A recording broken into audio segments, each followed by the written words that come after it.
Welcome to RMC Patna. RMC Patna में आपका स्वागत है। जैसा कि आज बिहार एसएससी का टाइपिंग टेस्ट हिंदी वाला स्टार्ट हो चुका है, जो कि आज के थर्ड शिफ्ट और फोर्थ शिफ्ट में हुए हैं। तो इसमें जो था हाईलाइटेड जो था पैसेज था और ऑटो स्क्रॉल था, फुल बैक स्पेस था और कैरेक्टर जो था इसमें इंग्लिश में 1850 से लेके 2150 था और हिंदी में 1500 से लेके 1650 तक के बीच में था। चलिए, जैसा कि सेंटर पे जो था डेस्क की हाइट जिस पे टाइपिंग हो रही थी वो 2.75 से लेके 3.0 यानी कि 3 फीट तक की ऊंचाई पे था। और इंग्लिश के जो पैसेज थे ये भी इजी थे और हिंदी के पैसेज ये भी इजी थे।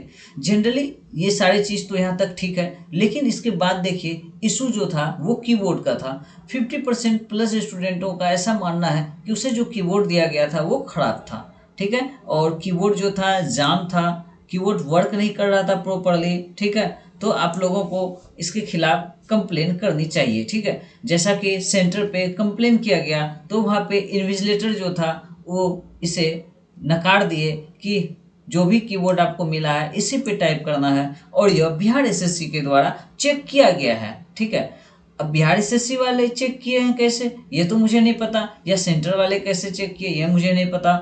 मैं इतना सिर्फ बताना चाहता हूँ, चेक जो भी कोई करे तो आपको जो एट प्रेजेंट वहाँ पे है तो उसको तो समझ आनी चाहिए कि अगर कोई इशू बता रहा है तो आपको उसके इशू को सुनना चाहिए। आप लोग उसे नेग्लेक्ट कर दे रहे हैं तो ये कहीं ना कहीं सिस्टम में प्रॉब्लम है, आप लोग जानबूझकर ऐसा कर रहे हैं। चलिए अब बात कर लेते हैं कि आज जो टाइपिंग हुआ था इंग्लिश और हिंदी में, तो सबसे पहले हम लोगों का इंग्लिश टाइपिंग टेस्ट हुआ था, इसके बाद फिर हिंदी टाइपिंग टेस्ट हुआ था।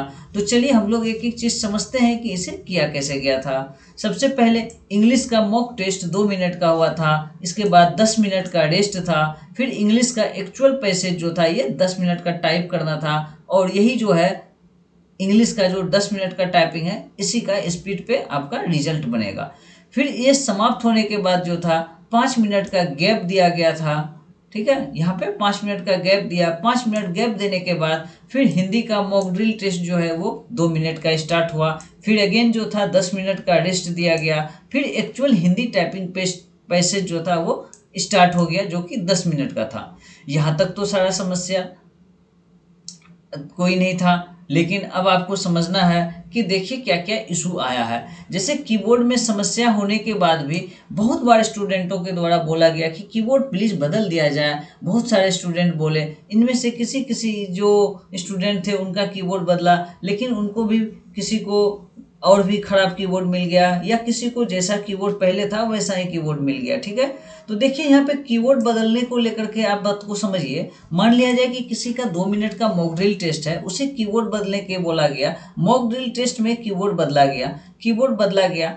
चलिए उसका मॉक ड्रिल टेस्ट टाइम ही खत्म हो गया तो फिर वो मॉक ड्रिल का प्रैक्टिस ही नहीं कर पाए, तो फिर अगला कीबोर्ड खराब है क्या है इसे कैसे पता चल पाएगा। एक तो सबसे पहले गलतियां करते हैं सेंटर वाले। ठीक है, उसके बाद फिर उसका समाधान भी नहीं करते हैं, बोलता है अब जो मिल गया इसी पे टाइप करना है। ये तो सरासर नाइंसाफी है। ये क्या दिखाना चाहते हैं? अगर किसी के अच्छे स्पीड है ये तो फेल करवा देंगे, तो ये तो सरासर गलत है।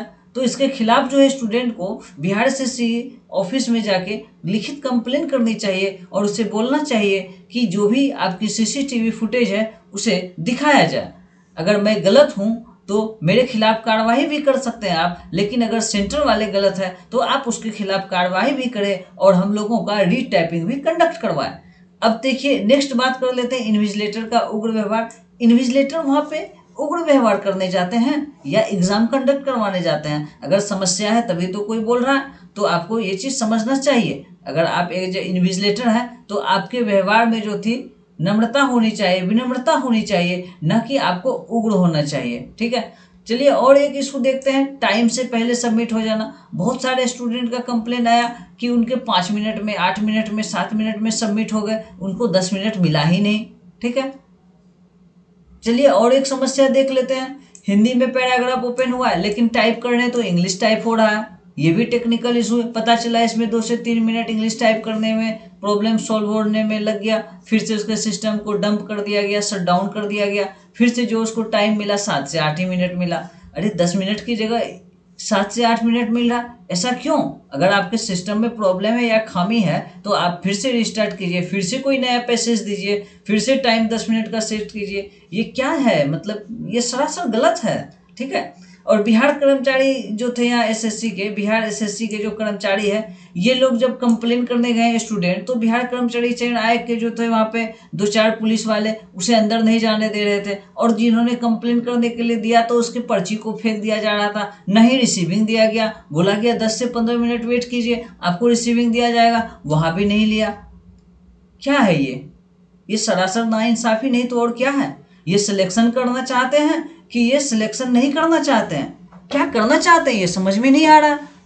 और प्रशासन को देखिए, उसको सपोर्ट कर रहे हैं और प्रशासन इस ओर ध्यान नहीं दे रहे हैं। जब स्टूडेंट का भीड़ जमा हुआ तो उसे दौड़ा रहे हैं।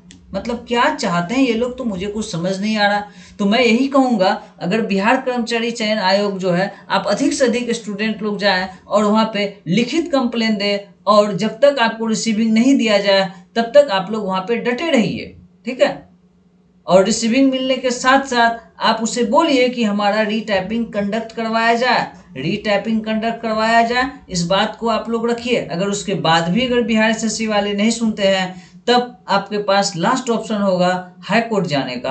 आप हाई कोर्ट में जाके केस कर सकते हैं और वहां से सीसीटीवी फुटेज देखने की गुहार लगा सकते हैं, तभी जाके कुछ हो पाएगा। नहीं तो हाथ पे हाथ धरे रहने से कुछ नहीं होगा। मैं इस वीडियो के माध्यम से किसी को हर्ट करने का मेरा कोई मोटो नहीं है। वैसे कैंडिडेट का ही सिर्फ एग्जाम ले जिसके साथ ये इशू आया है। जिन लोगों का एग्जाम हो चुका है या एग्जाम में किसी तरह की समस्या नहीं आया है, तो उसका एग्जाम दोबारा लेने की कोई ज़रूरत नहीं है। जिसके साथ ये इशू आया है सिर्फ वही जाके कंप्लेन करे। वैसे कोई भी स्टूडेंट जाके कंप्लेन नहीं करे जिसका ऑलरेडी स्पीड जो है मान लिया जाए कि 10-15 है, वो इसके एलिजिबल नहीं है, तो वो जाके कंप्लेन ना करे। क्योंकि झूठा कंप्लेन भी करने से क्या होता है, कर्मचारी चयन आयोग का वहाँ पे पक्ष मजबूत हो जाएगा। ठीक है। वैसे जो जेन्युइन कैंडिडेट है जिसके साथ समस्या हुआ है, उसे जरूर जाके कंप्लेन करना चाहिए और बिहार एसएससी ऑफिस में जाके कंप्लेन करें। और जो भी समस्या आया है आप अपना लैब नंबर, सिस्टम नंबर लिखित रूप में कंप्लेन करें और उसको फिर से गुहार लगाएं कि उसे रीटाइपिंग का एक मौका दिया जाए। इस वीडियो के माध्यम से मैं जो भी समस्या था आप लोगों के सामने रखा। इस वीडियो में इतना ही, मिलते हैं नेक्स्ट वीडियो में। Thank you for watching.